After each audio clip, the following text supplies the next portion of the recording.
नमस्कार मित्रों, संगम दक्ष एकेडमी के ऑनलाइन पोर्टल पर मैं एएस तोमर एक बार पुनः आपका हार्दिक स्वागत करता हूं। मित्रों, लास्ट टाइम हमने जो सीरीज चलाया उत्तराखंड जीएस सीरीज का, इसमें हम जिला सीरीज पर बात कर रहे थे और लास्ट जो हमने लेक्चर किया था, लास्ट जो कवर किया था वो देहरादून जिले का प्रमुख नदी तंत्र तथा यहाँ के प्रमुख झरने, यहाँ के नेशनल पार्क को कवर किया था। इसी श्रृंखला को आगे बढ़ाते हुए मित्रों, आज बात करते हैं देहरादून जनपद के प्रमुख पर्यटक स्थल या स्थलों पर। तो चलिए शुरू करते हैं देहरादून जनपद के प्रमुख पर्यटक स्थलों को। मित्रों, देहरादून जिले की अगर आप बात करेंगे तो देहरादून जनपद के जो ऐतिहासिक या प्रमुख पर्यटक स्थल है, आपके देहरादून जनपद के जो पर्यटक स्थल हमने अब तक देख लिए हैं, इसमें पहला जो आता है वो कैसे पर्यटक स्थल जिनको आप क्या कहते हैं, हिस्टोरिकल प्लेस कहते हैं। ऐतिहासिक पर्यटक स्थल जिनको कहा जाता है, अर्थात जिनका हिस्टोरिकल बैकग्राउंड रहा हो, जो इतिहास से संबंधित रहे हो। और इसमें हमने पहले बात किया था मित्रों किसके ऊपर, लाखा मंडल के। आप सभी लोगों ने जाना था कि लाखा मंडल जो है वो देहरादून जिले में रिखनाड़ या मोरदगाड़ नदी के तट पर अवस्थित एक क्या था, धार्मिक शहर था।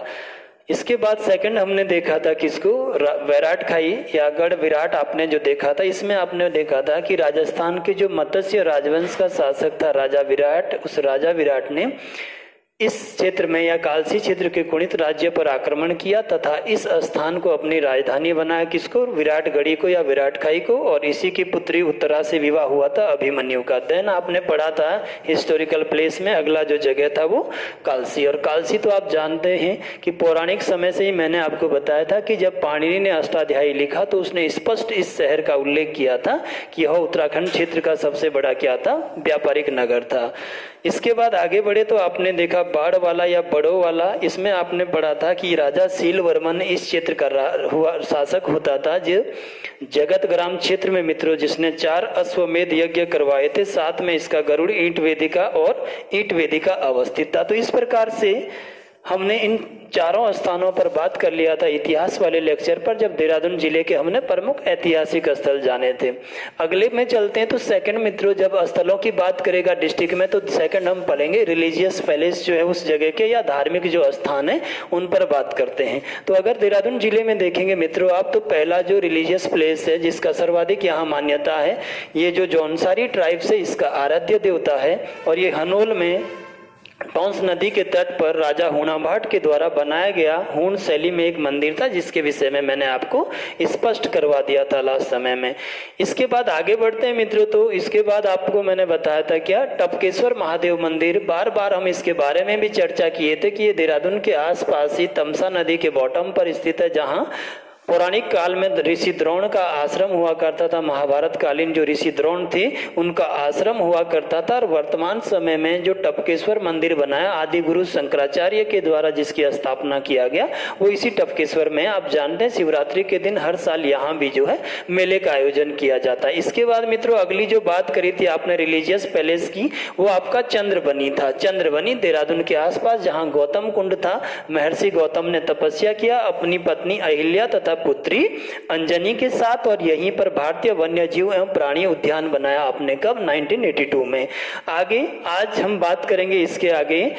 पहला ही हमारा जो आज का टॉपिक होगा मित्रों वो क्या होगा, देहरादून जनपद या देहरादून जो नगर है इसके चारों दिशाओं में अवस्थित मित्रों कौन से, 4 सिद्धपीठ।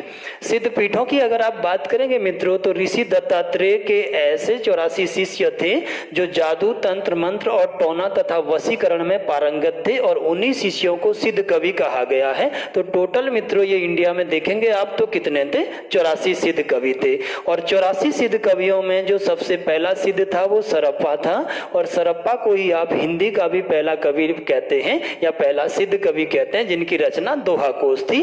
तो उन्हीं 84 सिद्धों में से देहरादून के आसपास मित्रों 4 सिद्ध कवियों ने या सिद्ध जो साधु संत मित्रों इन्होंने तपस्या किया या इनकी तपस्थलियां हैं, जिसमें लक्ष्मण सिद्ध, कालू सिद्ध, मांडू सिद्ध और माणक सिद्ध देहरादून शहर के चारों दिशाओं में अभी चर्चा करेंगे इस पर। सेकंड हम बात करेंगे कि यहाँ पर धार्मिक स्थानों में मित्रों तो बौद्ध धर्म से संबंधित महत्वपूर्ण बौद्ध टेम्पल या बौद्ध टेम्पल आपको मिलेगा देहरादून के क्लेमेंट टाउन में, और जानेंगे कि कैसे ये जापानी शैली में बना हुआ है, क्या क्या इसके उपनाम है, इन सभी पर आगे चर्चा करते हैं। अब पर्यटक स्थलों की बात करेंगे मित्रों, इनमें सबसे पहले रॉबर्ट्स केव आता है, रॉबर्ट्स केव। और ये देहरादून के आसपास ही आप देखेंगे कि अनारवाला गांव के पास एक छोटी सी नदी फ्लो करता है, उसके बीच में पत्थरों के बीच में छोटी छोटी गुफाएं हैं। और इसकी देखेंगे कि ये नाम के पीछे स्थानीय निवासी क्या मानते हैं। देहरादून हरिद्वार जो नेशनल हाईवे है, इस पर फन वैली बना हुआ, ये भी एक पर्यटक स्थल है देहरादून जिले का।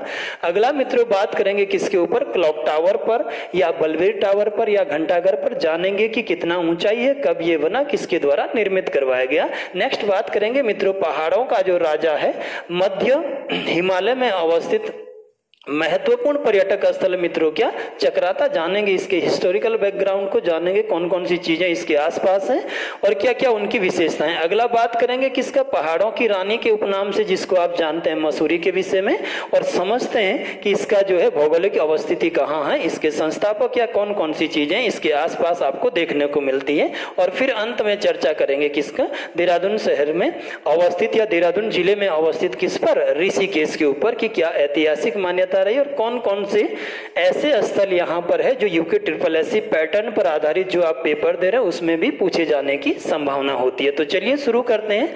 फर्स्ट में देहरादून के 4 सिद्ध मंदिरों के ऊपर बात करते हैं मित्रों आज। तो पहला ये जो आपको दिखाई दे रहा है स्लाइड पे, देहरादून के 4 सिद्ध मंदिर। मित्रों मैंने आपको बताया कि ये जो ऋषि दत्तात्रेय थे, कौन थे, ऋषि दत्तात्रेय थे, इनके 84 शिष्य हुआ करते थे इस समय में इंडिया में। और ये 84 जो कवि या शिष्य थे, इनको इन्हीं को आपने क्या नाम दिया, तो सिद्ध कवि कहा है। क्या नाम दिया मित्रों, तो सिद्ध कवि। सिद्ध कवि कौन होते थे, जो जादू तंत्र टोना या वशीकरण में क्या थे, पारंगत होते थे, अर्थात इनको किसी भी प्रकार का सिद्धि प्राप्त होता था और ऐसे लोगों को क्या कहा जाता था, सिद्ध कवि। 84 सिद्धों में मित्रों जो प्रथम सिद्ध कवि माना जाता है, ये आप हिंदी में भी इसको पढ़ते हैं, तो ये कौन था, तो सरप्पा। कौन था मित्रों, तो सरप्पा। हिंदी का पहला कवि भी आप किसको मानते हैं, तो सरप्पा को ही कहते हैं। और सरप्पा ने जो पुस्तक लिखा था, जो ग्रंथ लिखा था, इसका नाम क्या था, दोहा कोश था। क्या था, तो दोहा कोश कहा जाता था। तो इसी दत्तात्रेय के 4 ऐसे शिष्य हुए मित्रों जो देहरादून शहर के चारों ओर, जिन्होंने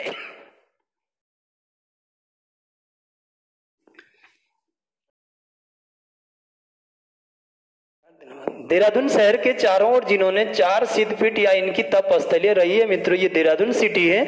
और अगर आप इसके इस साइड में देखेंगे तो पहला जो सिद्ध है ये बनता है कौन सा, लच्छीवाला के आसपास मित्रों। और इसको आप पढ़ते हैं कौन सा सिद्ध है, तो लक्ष्मण सिद्ध है। कौन सा सिद्ध मित्रों, तो लक्ष्मण सिद्ध। और ये कहाँ है, तो देहरादून के उत्तरी छोर पर आप कह सकते हैं या पूर्वी छोर पर आप कह सकते हैं, लच्छीवाला गांव के पास मित्रों कौन सा सिद्ध है, लक्ष्मण सिद्ध। और ऐतिहासिक मान्यताएं मित्रों कि ये जो ऋषि लक्ष्मण थे, इनकी जो है साधना स्थली थी कौन सा, लक्ष्मण सिद्ध, जो कि लच्छीवाला गांव कहाँ है, देहरादून के पास है। और इन 84 शिष्यों में थे एक शिष्य से दत्तात्रेय के। ये दूसरा बात करेंगे, जब आप देहरादून से इस ओर देखेंगे तो आप चलेंगे ऋषिकेश के आसपास भानियावाला के कालूवाला गांव के पास मित्रों अगला एक सिद्ध है जिसको आप क्या कहते हैं, कालू सिद्ध कहते हैं। क्या नाम देते हैं, तो कालू सिद्ध। और ये कहाँ अवस्थित है, तो ऋषिकेश के, अगर आप देखेंगे तो आप पूर्वी या उत्तरी छोर पर देखेंगे कालू सिद्ध, ऋषिकेश के भानियावाला के कालूवाला गांव में। और ऐतिहासिक मान्यता ये है कि यहाँ जो ये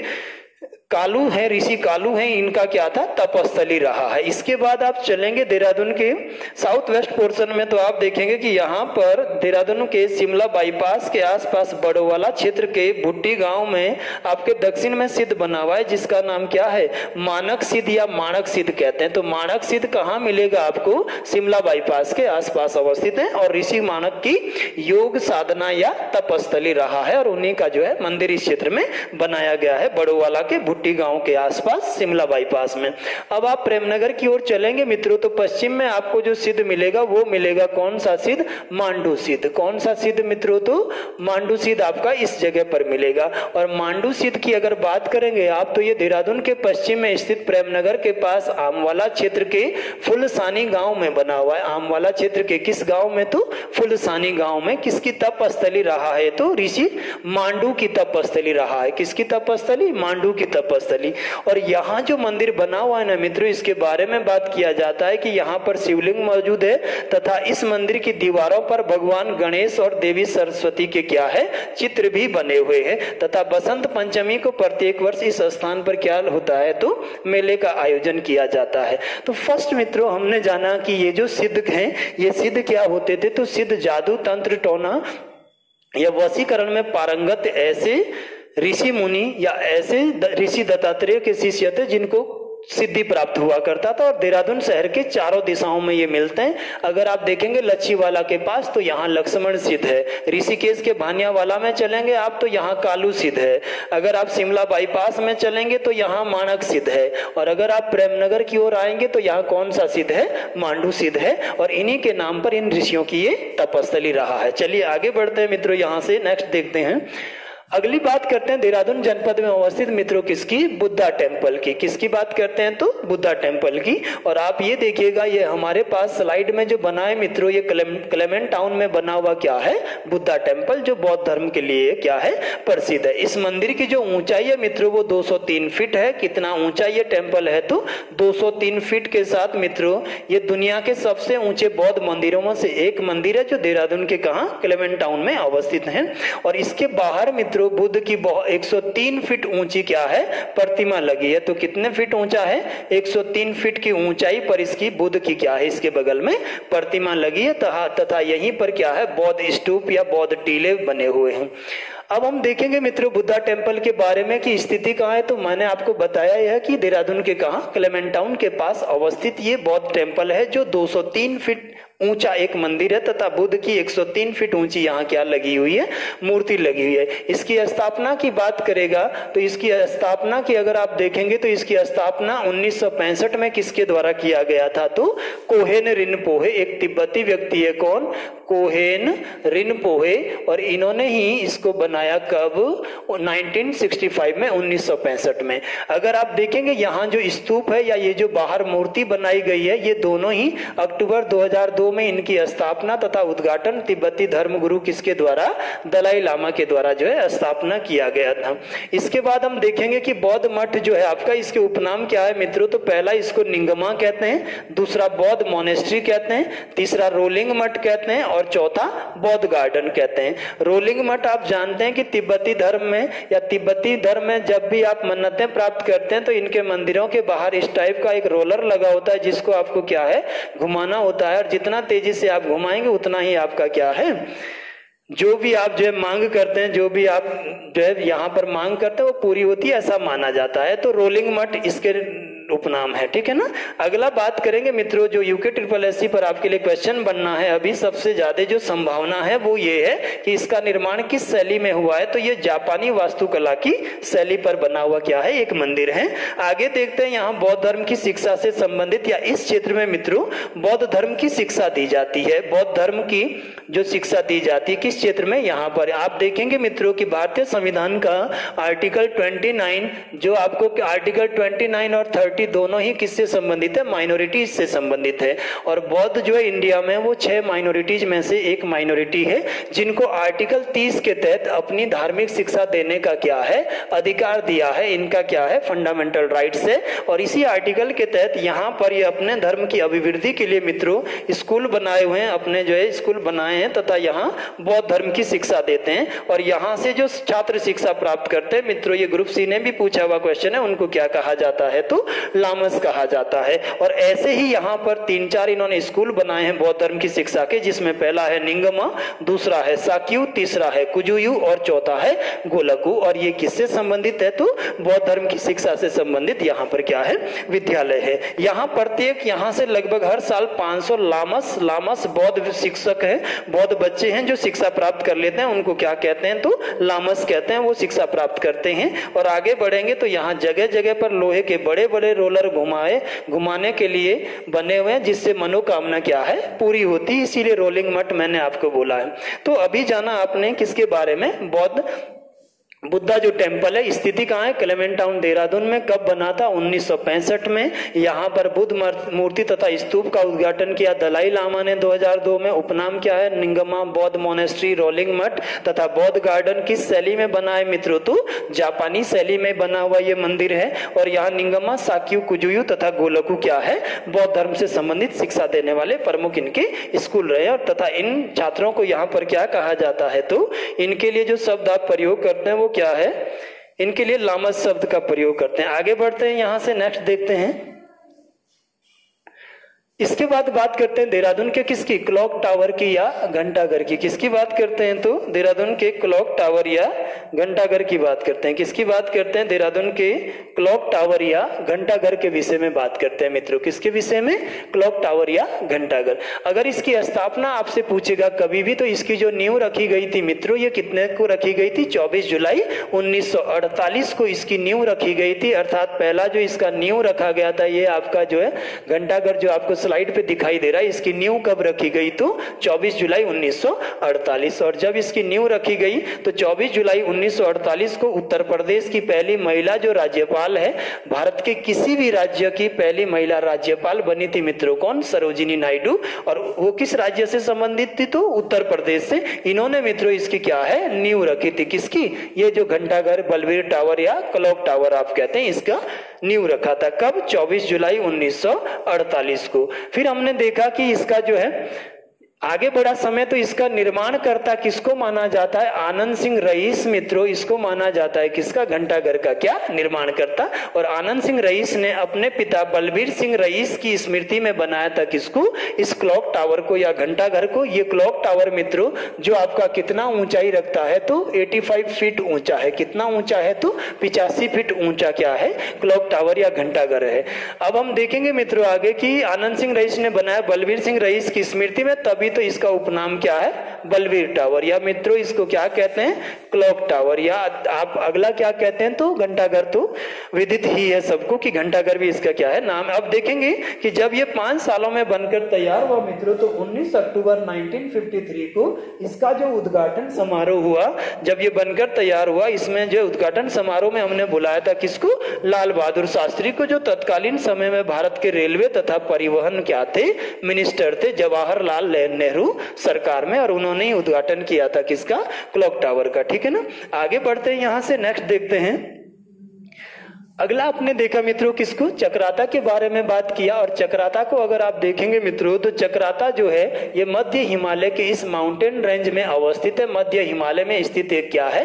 शहर है। किस हिमालय के अंतर्गत आता है? तो मध्य हिमालय में है। कहाँ आता है मित्रों? तो मध्य हिमालय। कौन सा शहर है आपका? तो चक्राता। उपनाम कभी भी पूछेगा मित्रों इसको, तो आप कहते हैं पहाड़ों का राजा कहा जाता है। ठीक है ना। अगर आप बात करेंगे मित्रों की चक्राता की जो स्थापना की गई थी, वो प्राचीन काल में चक्राता को किसने बसाया था? तो एक चक्रा या एक छत्रा राजवंश मित्रों यहाँ शासन करता था प्राचीन काल में इस एरिया में। और एक छत्रा राजवंश की अगर आप बात करेंगे तो इसमें हमें जो प्रमाण मिलते हैं वो कितने शासक थे? 5 शासक, जिसका पहला शासक कौन था? तो राजा बाहुबाण था। और अगर आप कंटिन्यू चलेंगे तो तीसरे पे उदरण रहा, और 5वां जो राजा रहा मित्रों इस राजवंश का, वो कौन था? तो सूर्यसेन रहा। कौन रहा? सूर्यसेन। और इसके दरबार में मित्रों एक कवि रहता था जिसका नाम क्या था? अट्टालनाथ था। क्या नाम था? अट्टालनाथ। अट्टालनाथ ने एक पुस्तक लिखा मित्रों जिसका नाम क्या था? निर्णयामृत था। क्या था? निर्णयामृत। और इस निर्णयामृत पुस्तक में हमें इसका जो नाम मिलता है वो क्या मिलता है? तो एक चक्रा। तो इसीलिए चक्राता का जो प्राचीन नाम या पौराणिक नाम है मित्रों वो क्या है? एक चक्रा। और एक छत्रा राजवंश के 5 शासकों ने यहाँ शासन किया।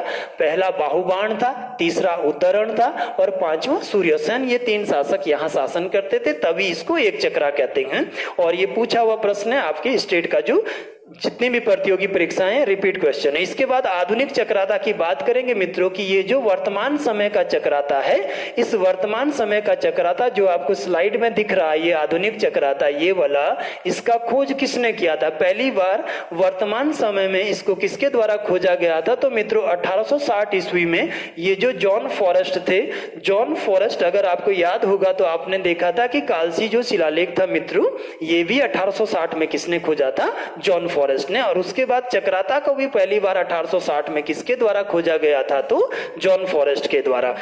आगे आप देखेंगे मित्रों कि इसका जब खोज हो गया तो इसको छावनी के रूप में कब बसाया, पहली बार छावनी के रूप में इसका नॉमिनेशन या कब नॉमिनेट किया गया इसको मित्रों, तो 1866 में। और फिर फाइनली इसको छावनी के रूप में कब ब्रिटिशर्स के द्वारा कन्वर्ट कर दिया गया, तो 1869 में। इस क्वेश्चन पर बहुत सारे बच्चे विवाद करते हैं क्योंकि ये जो पुस्तकों में दोनों अलग अलग लिखा गया है। ये पहले मित्रों नॉमिनेट होता है, कोई भी प्लेस चयनित होता है, उसके बाद फाइनल उसको कर दिया जाता है कि क्या ये छावनी बनाया जाएगा या नहीं। तो 1869 में आपने क्या बनाया, छावनी। और इसको छावनी बनाने वाला कौन था, ब्रिटिशर्स, तो कर्नल ह्यूम के द्वारा इसको आपने क्या ने इसको छावनी स्थापित किया था। उपनाम इसका क्या है, पहाड़ों का राजा है। किस माउंटेन मैसिव में है, तो मध्य हिमालय में है।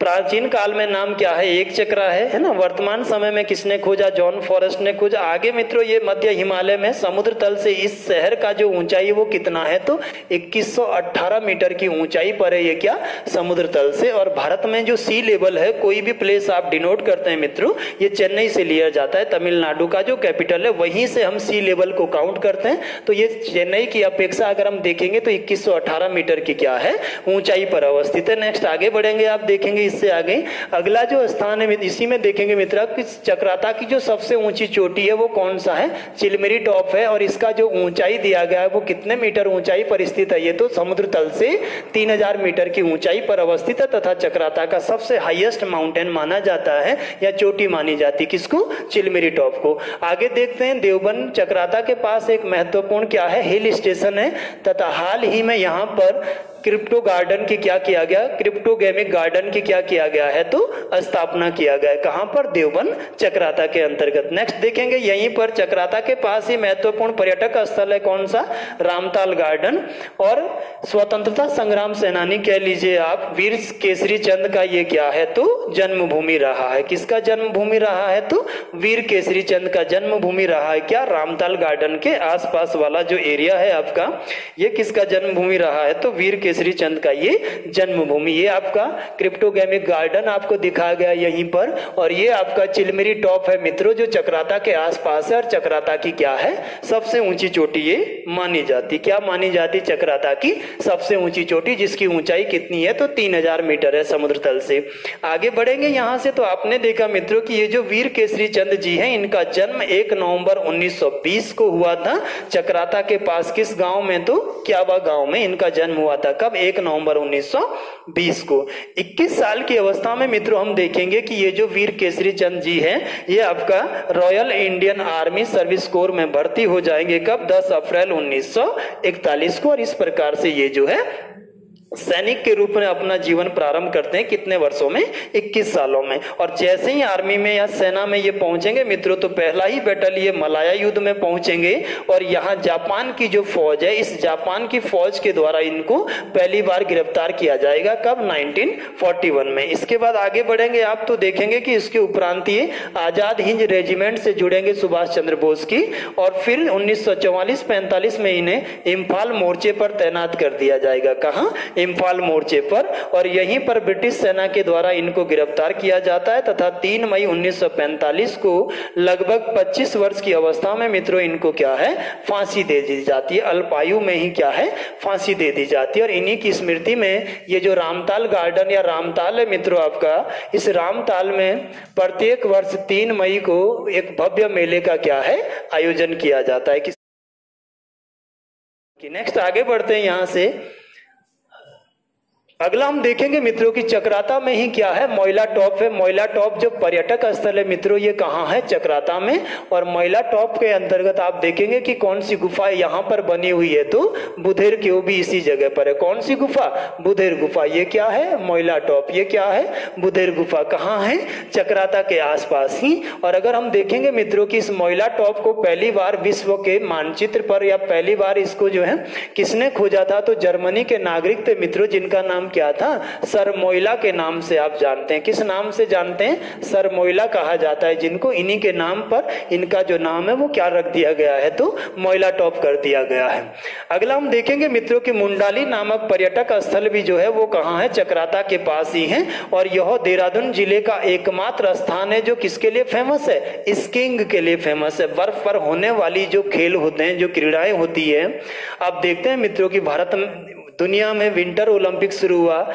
ये जो आपका जो है शीतकालीन ओलंपिक, ये कब से शुरू हुआ था? तो 1924 से। कब से शुरू हुआ? तो 1924 से। कब से? 1924 में। ये फ्रांस में पहली बार हुआ था। तो विंटर ओलंपिक में भी सारे के सारे गेम आप किस पर खेलते हैं? बर्फ के ऊपर। और वही गेम कहाँ करवाते हैं? तो इस मुंडाली नामक स्थान पर स्कीइंग के लिए फेमस है। ओली के बाद ओली भी फेमस है उत्तराखंड में।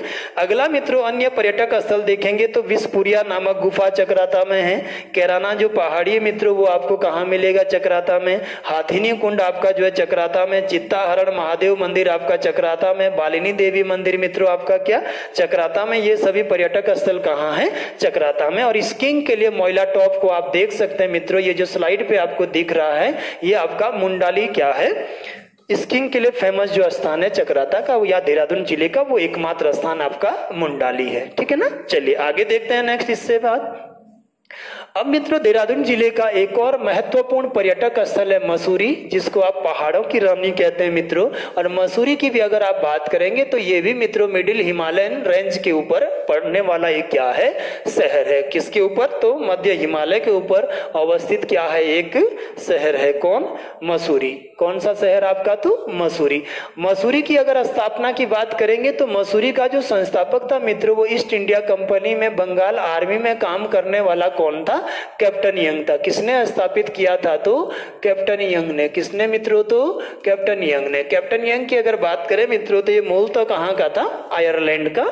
और ऐसा कहते हैं इतिहासकार या ये समय में ये कहते हैं ब्रिटिशर्स कि ये 1825 ईस्वी में कहाँ पहुंचा था? मसूरी में पहुंचा था। कब मित्रों? तो 1825 में। और जब ये यहाँ पहुंचा मित्रों, इस समय टिहरी रियासत का जो शासक था वो कौन था? सुदर्शन शाह। आप जानते हैं कि सुदर्शन शाह मित्रों टिहरी रियासत का पहला राजा था जिसने 1815 से लेकर 1859 तक यहाँ शासन किया था। कब तक? 1859 तक। 1857 की क्रांति के समय में भी टिहरी में जो शासन था या टिहरी में जो सत्ता थी वो किसकी थी? सुदर्शन शाह की। तो सुदर्शन शाह के समय कैप्टन यंग यहाँ पहुंचा तथा सुदर्शन शाह से मित्रों ये मसूरी वाला क्षेत्र कितने सालों के लिए लीज पर या पट्टे पर लिया? तो 80 वर्षों के लिए।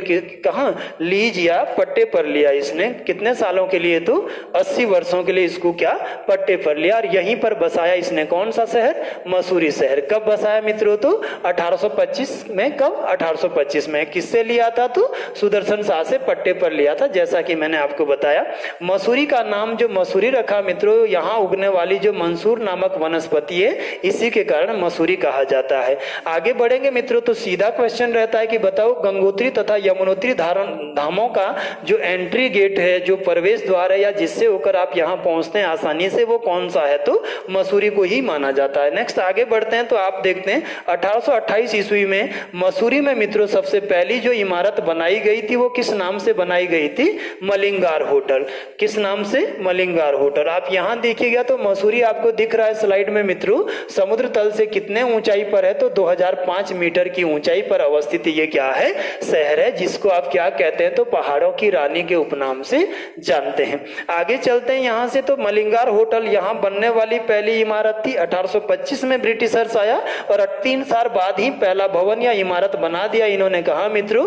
मसूरी के अंतर्गत। और इसी भवन को क्या कहते हैं आप? मलिंगार होटल कहते हैं। और आगे समय बढ़ा मित्रों तो आपने देखा कि 1832 में सर्वे ऑफ इंडिया के जो डायरेक्टर रहे हैं, जो सर्वेयर रहे हैं मित्रों, ये कौन? George Everest. आपको स्लाइड में दिखाई दे रहे हैं। इन जॉर्ज एवरेस्ट ने मसूरी में स्थापित किया अपना एक बंगला, अपना घर या अपना एक लैब, जिसको कहते हैं आप क्या? Mussoorie in the state. आप देखेंगे मित्रों कि भारत में सर्वे ऑफ इंडिया की जो स्थापना की गई, सर्वे ऑफ इंडिया जो स्थापित किया गया, ये 1767 में बनाया गया। कब बनाया गया? 1767। आपने देखा कि 1765 का वो समय जब अंग्रेजों के साथ हमने किया इलाहाबाद का संधि, और इलाहाबाद का संधि 12 अगस्त 1765 में हुआ, जिसके तहत बंगाल राज्य के अंतर्गत जो रेवेन्यू कलेक्ट करना है, कर वसूल करना था, वो अधिकार आपने किसको दिया? ब्रिटिशर्स को। और पहली बार भारत में अंग्रेजों ने शासन सत्ता शुरू किया था। अब अंग्रेजों ने शासन सत्ता तो शुरू कर दिया बंगाल में, लेकिन उनके पास ना कोई डाटा है, ना किसी प्रकार के अभिलेख है जिससे उन्हें यह पता लगे कि कितना जमीन किस किसान के पास है और उस आधार पर वो टैक्स लगा सके। तो इसी का सर्वे करने के लिए मित्रों सबसे पहले इंडिया में कोलकाता में बनाया गया 1767 में क्या? Survey of India. टीजी मोंटेगोमरी के द्वारा इसको स्थापना किया गया था, और मिस्टर रेनल साहब इसके पहले जो है अधिकारी या सर्वेयर बन के आए थे। आगे मित्रों आप देखेंगे कि लगभग 1820 से लेकर 1852 तक इसी सर्वे ऑफ इंडिया का सर्वेयर बन के आया था कौन? जॉर्ज एवरेस्ट, जो कहां का था? ब्रिटेन का था। और इसी जॉर्ज एवरेस्ट ने मित्रों मसूरी में 1832 में अपना घर बनाया था, जिसको आप क्या कहते हैं? Mussoorie in the state. Repeat question है लास्ट टाइम स्टेट के पेपर में।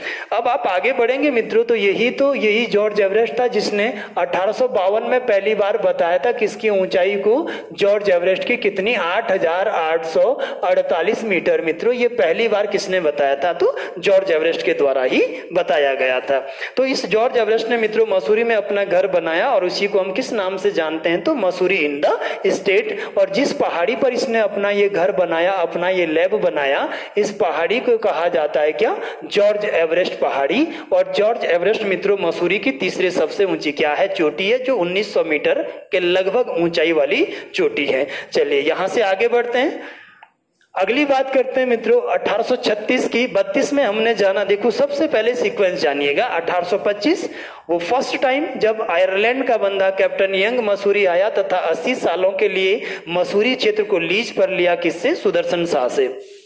3 साल आगे बढ़ा आपका इतिहास। 1828 का वो समय जब मसूरी में पहला बिल्डिंग बनाया आपने क्या? मलिंगार होटल। फिर आप थोड़ा सा आगे बढ़े मित्रों, आपने देखा 1832 का वो समय जब मसूरी इन द स्टेट के नाम से जॉर्ज एवरेस्ट ने क्या है? अपना लैब बनाया, अपना घर का निर्माण किया था। और इसी के आधार पर यहाँ पर जो पहाड़ी है या जो माउंटेन मैसिव है या जो चोटी है उसे जॉर्ज एवरेस्ट कहा। 1836 में मित्रों 4 साल के बाद हम देखेंगे कि मसूरी में कैप्टन रॉनी टेलर होते हैं। ब्रिटिशर्स कौन? Captain Ronnie Taylor. और ये मसूरी में पहला चर्च बनाते हैं। कौन सा चर्च? क्राइस्ट चर्च, जो कि किस शैली में बना हुआ होता है? तो गॉथिक शैली में। तो मसूरी में पहला जो चर्च बनाया गया मित्रों, चर्च जो होते हैं वो ईसाई धर्म के रिलीजियस पैलेस होते हैं। क्या होते हैं? ईसाई धर्म के तो धार्मिक स्थल होते हैं। यहां से आप आगे गए मित्रों तो ये जो चर्च बना हुआ है कैप्टन रॉनी टेलर ने बनाया, ये किस शैली में है? तो गॉथिक शैली। गॉथिक शैली ईसाइयों में चलती है, और इनके चर्चों के जो दरवाजे होते हैं मित्रों वो इस तरह के बने होते हैं। और जब हम एंट्री गेट इस तरह के बनाते हैं तो इसी को आप क्या कहते हैं? गॉथिक शैली कहा जाता है। कौन सी शैली भवनों को बनाने की? तो गॉथिक शैली। और गॉथिक शैली की अगर बात करेंगे मित्रों तो ये ईसाइयों में चलता है, ठीक है ना। आगे बढ़ेंगे आप तो 4 साल के बाद मित्रों, 6 साल के बाद 1842 का समय आया, और हमने देखा कि मसूरी नगर पालिका की स्थापना किया गया पहली बार। मसूरी नगर पालिका, मैंने आपको इंट्रो या इससे पहले वाले लेक्चर में भी कहा था कि नगर पालिका ऐसे नगरीय क्षेत्र होते हैं जिनका एवरेज जो पॉपुलेशन होता है वो 1 लाख या इससे ऊपर रहता है। तो इनको हम क्या घोषित करते हैं? नगर पालिका क्षेत्र।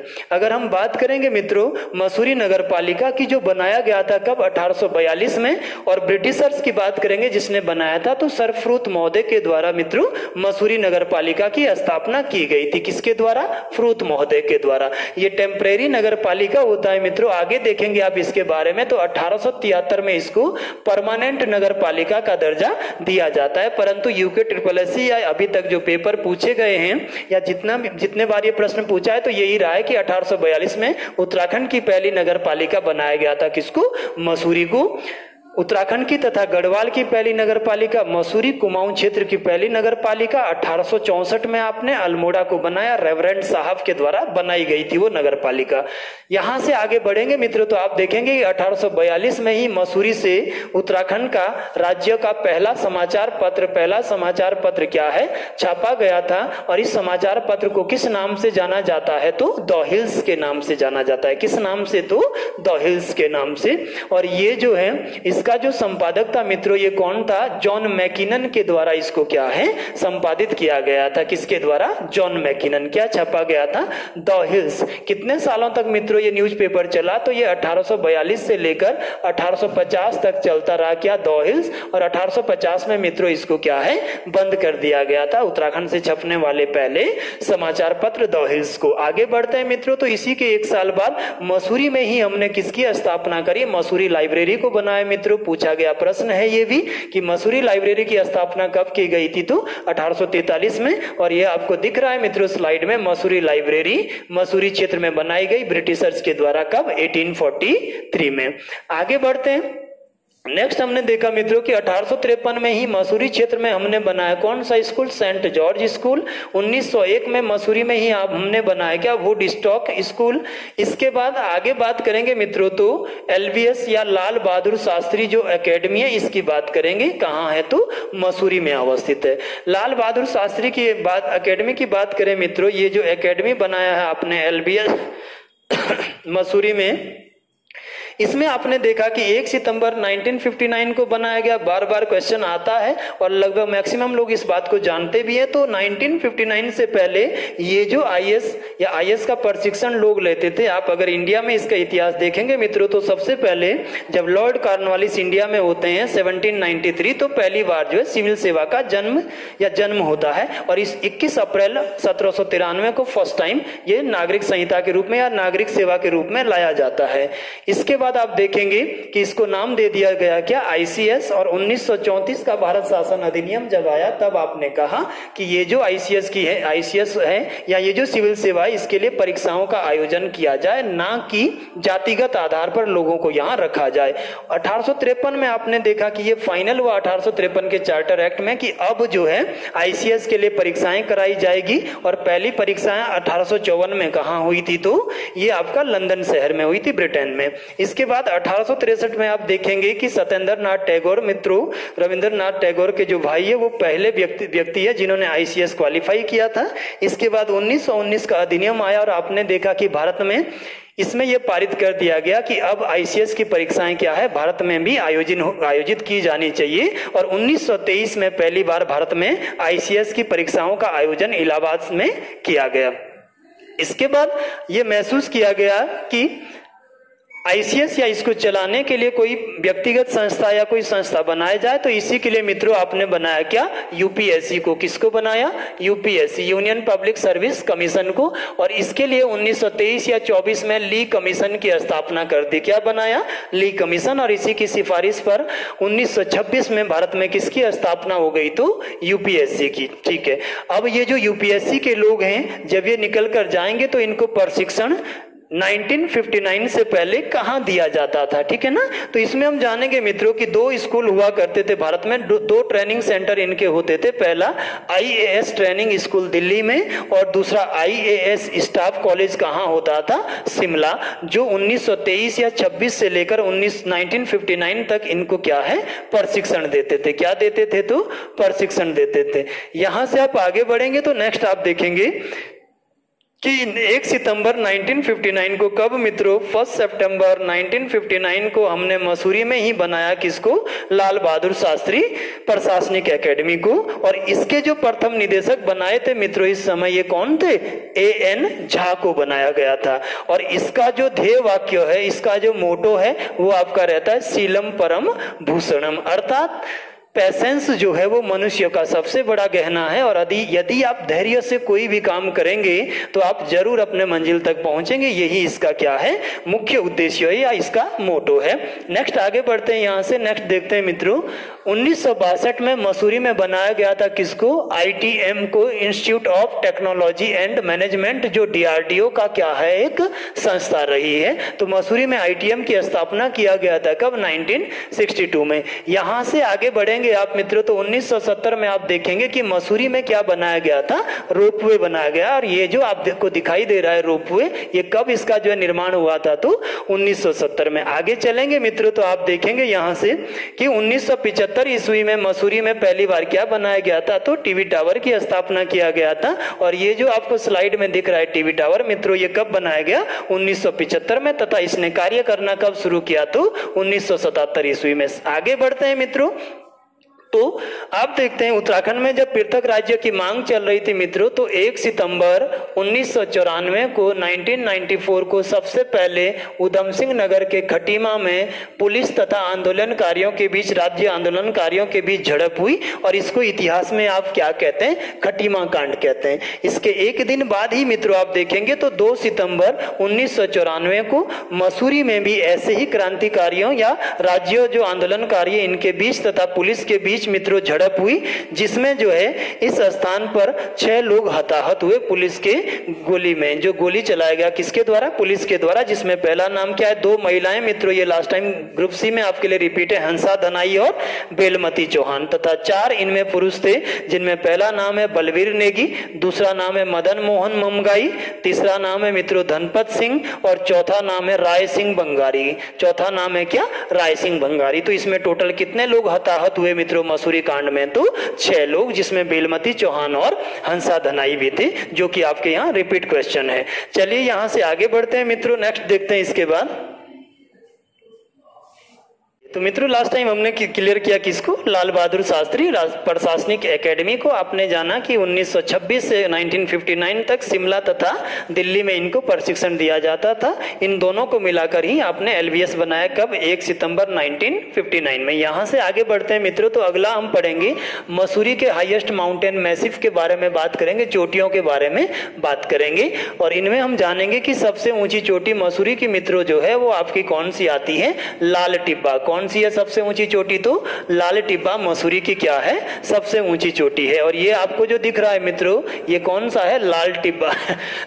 लाल टिब्बा की जो ऊंचाई है मित्रों वो है आपका कितना, 2275 मीटर। समुद्र तल से कितना ऊंचा है ये, तो 2275, और ये मसूरी की क्या है, तो सबसे ऊंची चोटी है क्या, लाल टिब्बा। इसके बाद हम देखेंगे दूसरी जो सबसे ऊंची चोटी है मसूरी की, वो क्या है, तो गन हिल है। और आपको स्लाइड में दिख रहा होगा मित्रों ये गन हिल, और गन हिल का जब भी ऊंचाई पूछेगा तो आप ध्यान रखना मित्रों, इसको 2122 मीटर के आसपास ये क्या है, ऊंची चोटी है। कितने मीटर, 2122 मीटर। और तीसरी अगर सबसे ऊंची चोटी की बात करेगा मसूरी के, तो वो कौन सा है, जॉर्ज एवरेस्ट। जैसा कि आपने अभी जाना कि जॉर्ज एवरेस्ट क्या थे, सर्वे ऑफ इंडिया के एक सर्वेयर रहे हैं भारत में।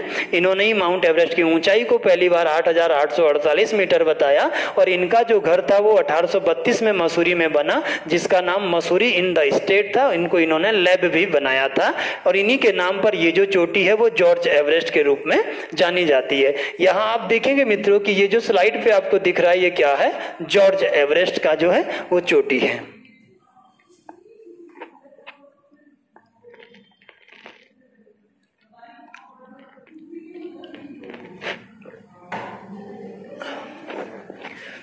चलिए आगे चलते हैं, यहां से देखते हैं नेक्स्ट। अगली बात करते हैं मित्रों, मसूरी का जो एवरेज रेनफॉल है, यहाँ पर जो औसत वार्षिक वर्षा होता है ना, वो मसूरी में होता है 242.5 सेंटीमीटर। कितना, 242.5 सेंटीमीटर औसत रेनफॉल या वार्षिक वर्षा एक साल में होता है। कहाँ, मसूरी में। कहाँ होता है, तो मसूरी में। कितना, 142.5 सेंटीमीटर। अगर इसमें बात करेंगे मित्रों तो इस आधार पर इसका उत्तराखंड में कौन सा रैंक आता है, तो तीसरा। जरा इस बात पर चर्चा करते हैं, समझते हैं इसको कि उत्तराखंड में सर्वाधिक जो वर्षा होता है, उत्तराखंड में सबसे ज्यादा जो वर्षा होता है वो कहाँ होती है, तो नरेंद्र नगर में। कहाँ होती है मित्रों, तो नरेंद्र नगर। और नरेंद्र नगर को आप जानते हैं कि ये जो नरेंद्र नगर शहर है टिहरी गढ़वाल का, इसको 1925 में अपनी राजधानी बनाया था किसने? नरेंद्र शाह ने। और लगभग 1989 तक ये टिहरी रियासत या टिहरी क्षेत्र का कैपिटल के रूप में रहेगा मित्रों। कब तक? 1989 तक। इस पहाड़ी पर जो राजमहल या घर बनाया था मित्रों इसने, इस घर का नाम क्या है? या राजमहल बनाया था किसने? नरेंद्र शाह ने, जो अभी किस नाम से जाना जाता है? तो आनंदा होटल कहते हैं मित्रों। आप इसको अभी क्या कहते हैं? तो आनंदा होटल। अगर आप बात करेंगे इसका प्राचीन नाम क्या है मित्रों नरेंद्र नगर का, तो इसी को आप ओडाथली के नाम से जानते हैं। किसके नाम से जानते हैं? तो ओडाथली भी किसका नाम है? नरेंद्र नगर का। अब देखते हैं मित्रों यहाँ पर कि नरेंद्र नगर में जो वार्षिक वर्षा होती है मित्रों वो होता है 318.42 सेंटीमीटर प्रति वर्ष जो है वार्षिक वर्षा होती है। और उत्तराखंड में सबसे ज्यादा रेनफॉल कहाँ होता है? तो नरेंद्र नगर में। सेकंड अगर बात करेंगे मित्रों तो देहरादून का राजपुर रोड आप जानते हैं, ये जो राजपुर रोड मसूरी क्षेत्र के लिए आगे बढ़ा, इस राजपुर रोड में जो अभी उत्तराखंड में एससी के लिए डेडिकेटेड विधानसभा का क्षेत्र जहां से खजानदास जी विधायक हैं, इस राजपुर रोड में भी मित्रों लगभग एग्रीगेट कितना बारिश होता है? तो 318 सेंटीमीटर वर्षा यहां भी होता है। ठीक है ना। तो सबसे ज्यादा नरेंद्र नगर, देन मित्रों राजपुर रोड, और तीसरा सबसे ज्यादा कहां? मसूरी में 242.5 सेंटीमीटर के साथ ये तीसरा स्थान रखता है। इसके बाद मित्रों हम पढ़ेंगे कि हैप्पी वैली जो जगह है वो तिब्बती लोगों का एक कॉलोनी है। कहां? मसूरी में, और हैप्पी वैली के नाम से ये चर्चित है। अगला, मसूरी का सबसे प्राचीन जो मार्केट माना जाता है मित्रों ये क्या है? कुलाड़ी या लंडौर बाजार को कहा जाता है। नेक्स्ट आगे बढ़ेंगे तो विंटर लाइन की बात करेंगे कि विंटर लाइन क्या होता है। तो विंटर लाइन मित्रों सर्दियों में जब आप देखेंगे ये लगभग सितंबर माह से लेकर और आपका सितंबर से लेकर जनवरी के महीने तक शाम को जब सनसेट होता है, जब सूर्य छिप रहा होता है, तो उस समय उस पूरे एरिया में इस तरह से दिखने वाला एक क्या है? मसूरी वाले मध्य हिमालय से दिखने वाली ये क्या है? लाइन होता है ना। और इसी को हम क्या कहते हैं? तो विंटर लाइन कहते हैं, जो आपको स्लाइड पे दिखाई दे रहा है। और ये मैक्सिमम या अधिकतम जो दिखाई देता है ये सितंबर से जनवरी तक के महीनों में, जब नमी, जब औंस ज्यादा होती तो औंस पे जब सूर्य की किरणें पड़ेगी तो उसका पूरा स्कैटरिंग हो जाएगा, फैलाव हो जाता है, और उसी की वजह से ये पूरा ही आपको चमकते हुए जो है शिवालिक की पहाड़ियों के ऊपर दिखाई देगा। कहां से? मसूरी से। तो विंटर लाइन की घटना भी कहां दिखाई देती है? मसूरी में। और अगर दुनिया में बात करेंगे मित्रों इसकी, तो एकमात्र देश है दुनिया का जहां ये दिखाई देती है वो कौन सा है? स्विट्जरलैंड। कौन सा देश मित्रों? स्विट्जरलैंड। और स्विट्जरलैंड को आप जानते हैं कि दुनिया का ऐसा देश है जहां प्रत्यक्ष लोकतंत्र चलता है। मतलब यहां पर सरकार यहाँ की जनता है और जनता के द्वारा ही सारे डिसीजन या जो है नियम कानून वो तय किए जाते हैं। चलिए आगे बढ़ते हैं मित्रों। तो मसूरी में जो कंपनी गार्डन का निर्माण किया था वो किसने किया था? फॉकनर लेगी नामक जो है ब्रिटिशर्स ने किया था मसूरी में। किसका निर्माण? कंपनी गार्डन का। नेक्स्ट आगे बढ़ेंगे यहाँ से तो नाग देवता मंदिर, ज्वालाजी मंदिर, संतला देवी मंदिर, मैसी जलप्रपात, हार्डी जलप्रपात, चक्राता वाटरफॉल। याद रखिएगा मित्रों चक्राता वाटरफॉल मसूरी के अंतर्गत हैं। साथ में भट्टा फॉल, नाग टिब्बा, तोप टिब्बा, धनौल्टी, विनोग हिल्स आदि ये सारे के सारे जो पर्यटक स्थल है ये आपको कहाँ मिलेंगे? तो मसूरी में।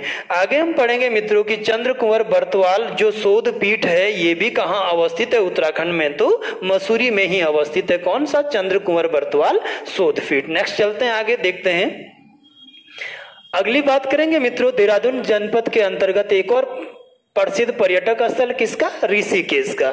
और ऋषिकेश के बारे में आप सबसे पहले जानिए कि ये जो नामकरण हुआ इसका, ये जो नाम निकला है मित्रों ये किस प्रकार से नाम निकला है? तो इसका जो नाम है वो ऋषिकेश इस तरह से लिखा जाता है। और यही ऋषिकेश बाद में बदलकर किसमें आ गया? ऋषिकेश में।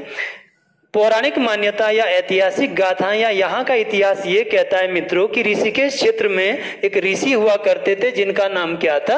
रैभ्य ऋषि। क्या नाम था? तो रैभ्य ऋषि। और इन रैभ्य ऋषि ने मित्रों यहाँ विष्णु की क्या किया था? तपस्या किया था, तथा इनको जो है विष्णु ने यहाँ ऋषिकेश के रूप में दर्शन दिए थे। और तभी से ये जो है स्थान ऋषिकेश के रूप में जाना जाता है, जो कालांतर में क्या बदल कर बन गया? तो ऋषिकेश कहा जाता है। और ये आपका गंगा नदी के गंगा तथा चंद्रभागा नदी के संगम पर अवस्थित है। ठीक है ना।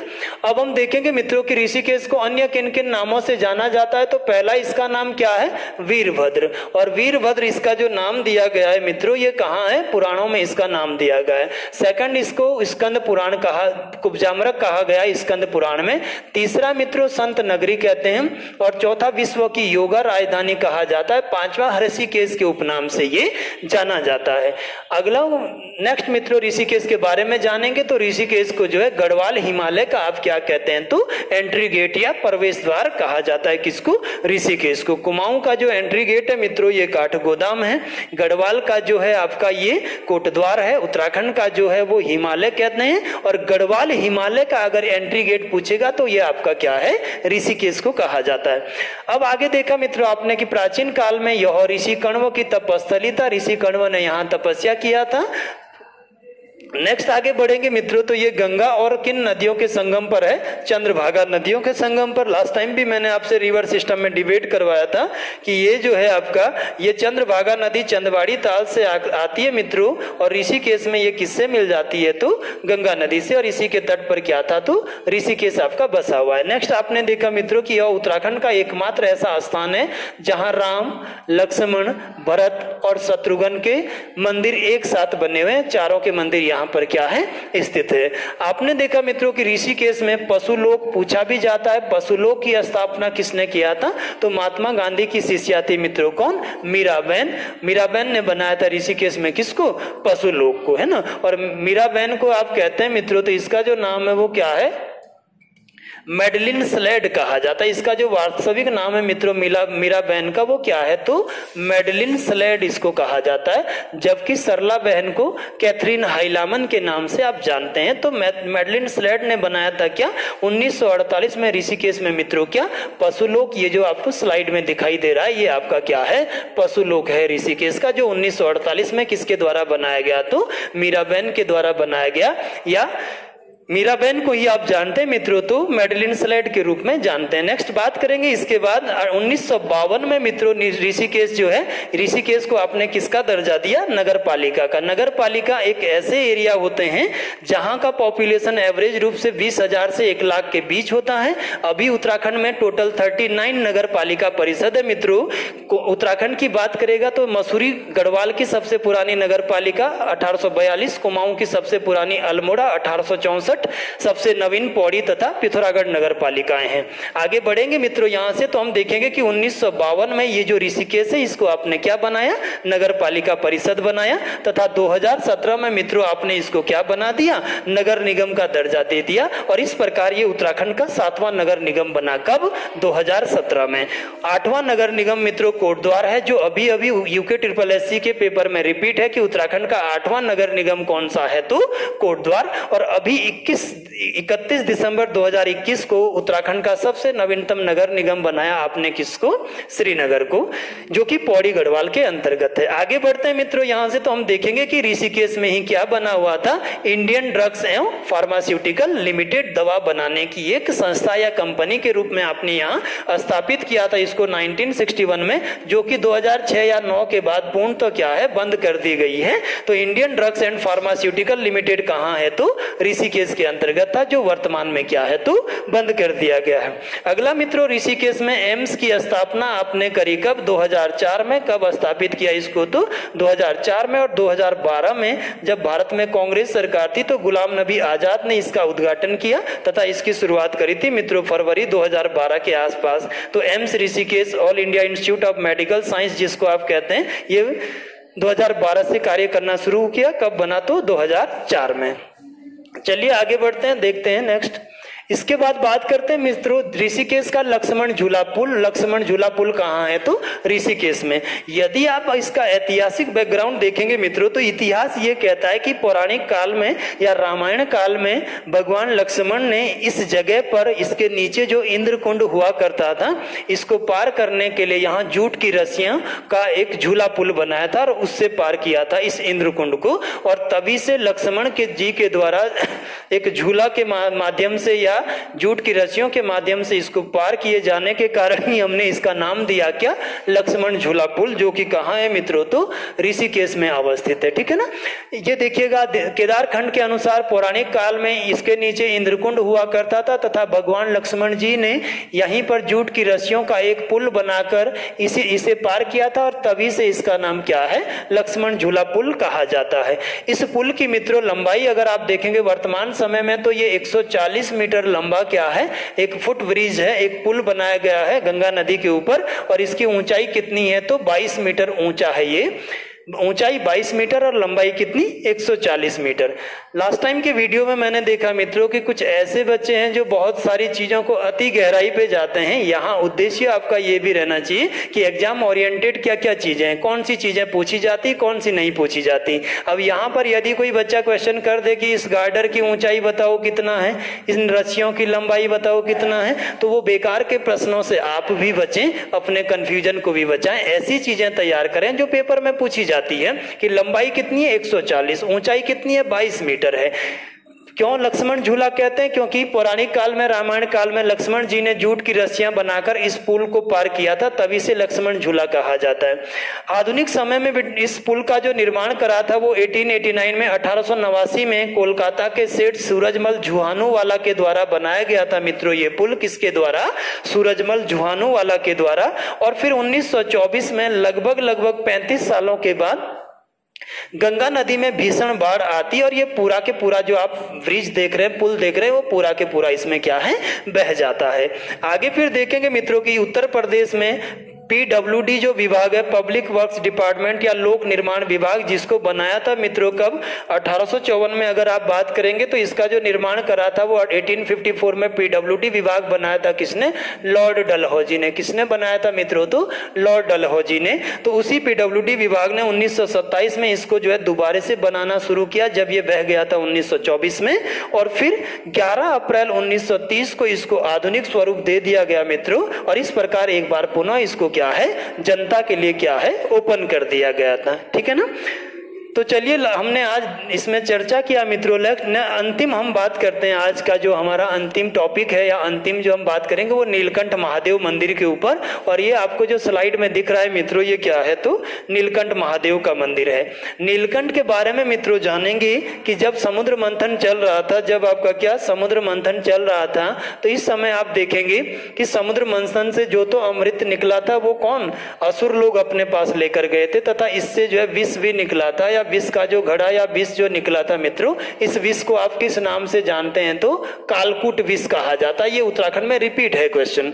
और वो कालकूट विष इस नीलकंठ क्षेत्र में मित्रों यहाँ पर भगवान शिव ने धारण कर लिया था। किसने?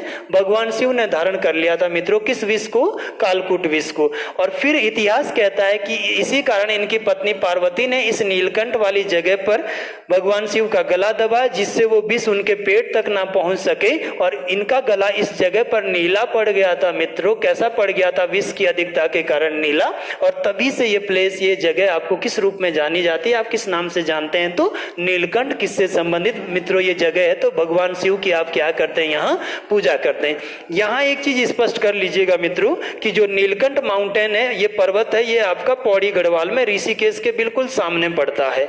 और नीलकंठ जो पर्वत श्रेणी है ना मित्रों उत्तराखंड में, ये आपकी कहाँ पड़ती है? तो चमोली में पड़ती है। कहाँ पड़ती है? तो चमोली में। और नीलकंठ पर्वत श्रेणी को आप गढ़वाल की रानी के उपनाम से भी क्या है, जानते हैं। किस नाम से? तो गढ़वाल की रानी। और ये ब्रह्म कमल के लिए फेमस है। कौन सा? नीलकंठ पर्वत। और इसी नीलकंठ के बीच में मित्रों नर और नारायण, इधर नारायण है, इधर नर है, इनके बीच में बद्रीनाथ धाम आपका क्या है, बना हुआ है। तो नीलकंठ श्रेणी चमोली में है और नीलकंठ पर्वत चोटी पौड़ी गढ़वाल में है। तो हम पौड़ी गढ़वाल की बात कर रहे थे मित्रों, किसका? नीलकंठ महादेव का। ठीक है ना।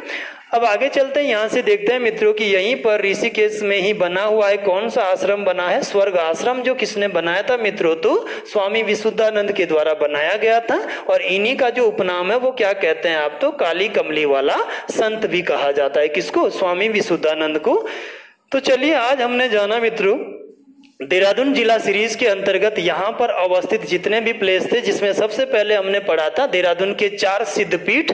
और मैंने आपको कहा कि सिद्धपीठ ऐसी जगह थी जो ऋषि दत्तात्रेय के 84 शिष्य है मित्रों, जिनको सिद्धि प्राप्त था या उनके तपस्थली रहा है। और देहरादून के चारों दिशाओं में आपने जाना लक्ष्मण सिद्ध, कालू सिद्ध, मानक सिद्ध और मांडू सिद्ध को। फिर आगे बढ़े तो आपने देहरादून के अन्य स्थलों पर भी यहाँ चर्चा किया। अलग अलग स्थानों को हमने जाना मित्रों, मसूरी को जाना, चक्राता को जाना, इन सभी पर हमने क्या है बात किया। तो आज हमने देहरादून जनपद के प्रमुख स्थलों को पढ़ लिया है। ठीक है ना।